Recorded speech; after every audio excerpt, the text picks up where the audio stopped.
first one 2 years ago when you guys were still in Mesa, and I'm just amazed at how much it's grown, and the fans are a delight as always. And, it's a gas to be here. I really have a lot of fun. Thank you. Well, go ahead and dive into these questions. Did you ever think that the Halo franchise would explode like it did?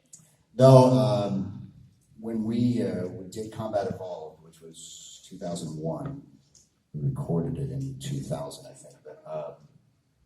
But I had no idea, and I'm pretty sure that Bungie had no idea either. It was, Marty O'Donnell, who was the guy who cast all the voices and wrote and performed a lot of the music in Halo 1, 2, and 3 and Reach. I had done a small part in a little PC game that they had put together the year before called Satera Core. I encourage all of you not to go try to find it. But that was actually my first entree into doing any kind of gaming work. And so we did that. It was a lot of fun. Marty, I used to do a radio show in Chicago, and he would listen to me on the radio, and he thought I'd be right for this character, and so we did it. And then about a year later, he called again and said, we have a new game we're working on. Would you like to come out and do this character? So I often say, the world of voiceover is 99% rejection, and hopefully you get the 1% where you actually get the gig. And those 99%, the first 99 are auditions. You audition, no, and then maybe one of them will land. Halo, which is obviously the biggest thing I've ever done, is also the only gig that I never auditioned for. He called and said, "You're the guy, come on in and do it." And so we had no idea, and I'm not even sure when we did Halo 1 that they were really even planning on a Halo 2. This was going to be, their first big game. This was going to be the flagship game for Xbox, but I don't think anybody really thought it was going to be what it ended up being. And it was months before I realized what it had become, because I was not a gamer, so I was not in that world at the time. And several months after the game came out, I was down at a friend's house in Florida, and his kids were playing Halo. And I remember walking through the family room and noticing the game, and it was like it was familiar. And I said, I think I voiced a character in that game. And the kids were like, "What?" And I said, "Yeah, well, who was it?" And I had literally forgotten the name of the character. And I said, I can't remember, but I think he was kind of the main guy in the game. And they said, "Master Chief?" Yeah, it was Master Chief. Well, within 20 minutes, there's a line outside these folks' door of kids in the neighborhood who had come bringing their Xboxes or their copies of the game for me to sign. And this just blew me away. I had no idea. We immediately made a beeline to the local GameStop, and they had a huge cardboard cutout of Master Chief, in the entryway of the game. And so this was all just flooding into my head, like, oh my God, what's going on here? And thus began the journey that brings me here, and all the great things that have happened since then. That's amazing. What was one of your favorite lines to record as Master Chief? I always, I'm asked that a lot, and I don't really have a personal, I can tell you that the lines, the dialogue between Cortana and Master Chief at the end of Halo 4 is my favorite scene that I've ever done for a lot of reasons. But it was, there was a lot of emotion involved in that, and Cortana is, spoiler alert, dying at that point. And so it was, and plus it was the first time that Jen Taylor and I actually worked in the same room together. And so that was a lot of fun. And so I can't recall a favorite line from that, but I just remember doing that scene and how much enjoyment that was. And quite honestly, it was, challenging. And so I always really default to your favorite lines. And I think we know what they are, finish the fight. I need a weapon. Yeah, the old standbys. So, so I hear that, so that's what I attach to, because that's what the fans are attached to. So. Oh, did you feel like you grew into Master Chief as you played him? I would like to think so. When we did the first couple of games, Master Chief was pretty much I often said if I got paid on the number of times I said Cortana, I'd be a rich man. Because I said that a lot. And but that's who he was. He was sort of a man of few words. The beautiful part about doing as a voice actor, doing a game like Halo, is there's such a rich universe beyond the game. There's all the books and the comic books and the fan films and all this lore around Halo that was just a gold mine for me to draw from. Because if I had to only draw from what his dialogue was, there wasn't much there in the first couple of games. So you had, and yet, it was important to bring some kind of humanity to the guy, and I was able to draw on books like The Fall of Reach, which was tremendously helpful because you got to understand where he came from and how he got to where he was, and hopefully bring some of that into the reads when it came time to do them. So that was just a blessing to be able to have that to draw from. Do you now own any Halo merchandise? A little bit. My wife is. In fact, a couple of weeks ago, my daughter was in town and her kids. And yes, Master Chief is a grandpa.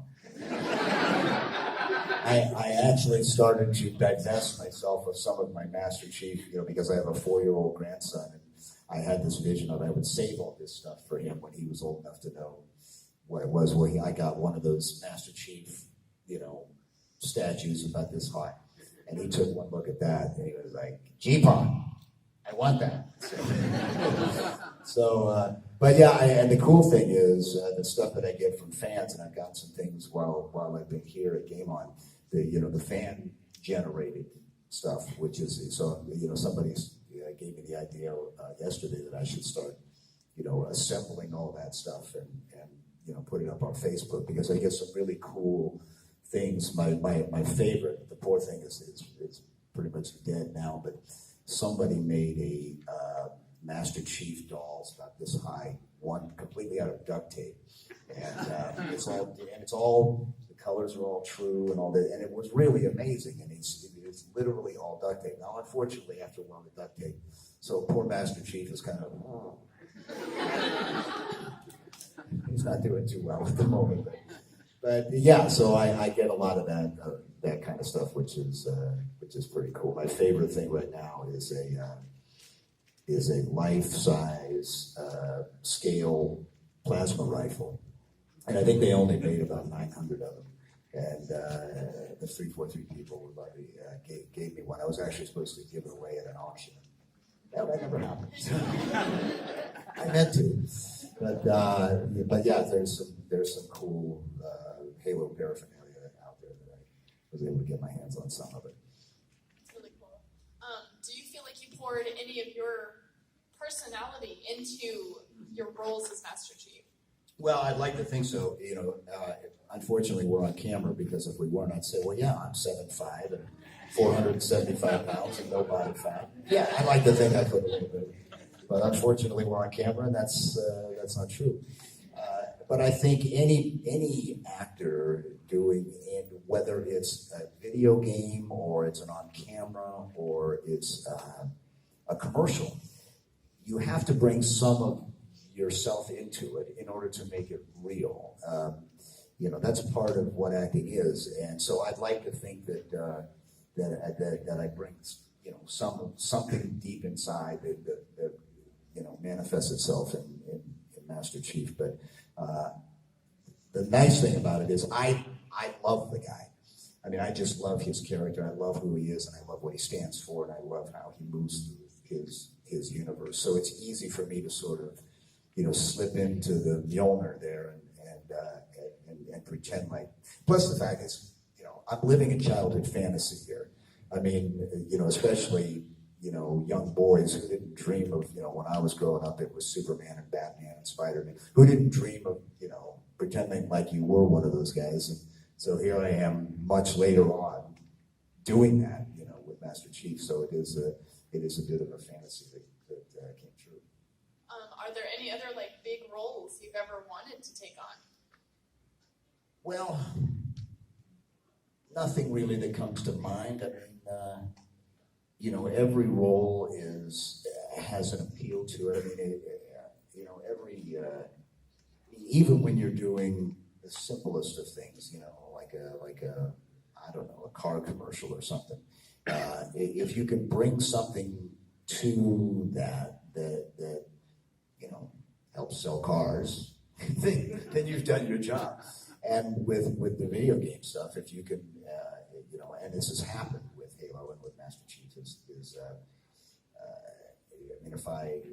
the number of times I've heard from people that they grew up with the game, or that it got them through some difficult time in their life, that's so rewarding to hear, because most actors do not get that personal feedback from your fans, and it's only through conventions like this that's able to happen.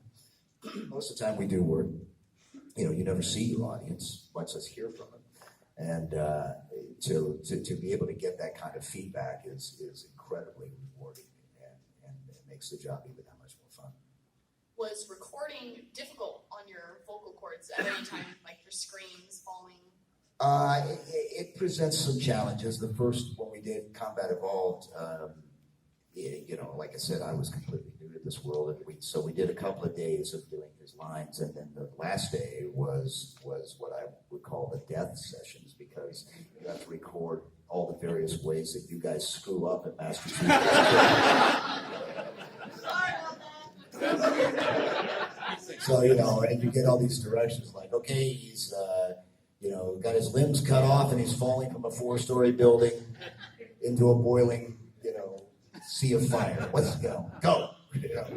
So, and you'll do that for a couple hours, and after a while, it can be straining on your vocal cords. I think I'm lucky because that doesn't happen a lot, and there are other voice actors. If you get a chance to talk to Troy Baker, I'm sure he can tell you stories of where he does. You have to sort of protect the merchandise as much as you can, and there are techniques to do that to not damage your vocal cords. And the main thing is to know when to say when, and that oftentimes is up to you and not the director. When you have to say, we're done for today, because I'm going to start getting into that area where it's going to start damaging the equipment here, and I don't want to do that. So, but in all honesty, most of the time I've been fortunate that as you can hear, my range is I'm not going wow all that much, so it does. I'm lucky like that. Which Halo was your favorite to make? Halo 4 was my favorite. For number one, because I was just glad to be back doing it. Halo 4, as you know, was the first game that was not a Bungie game, and 3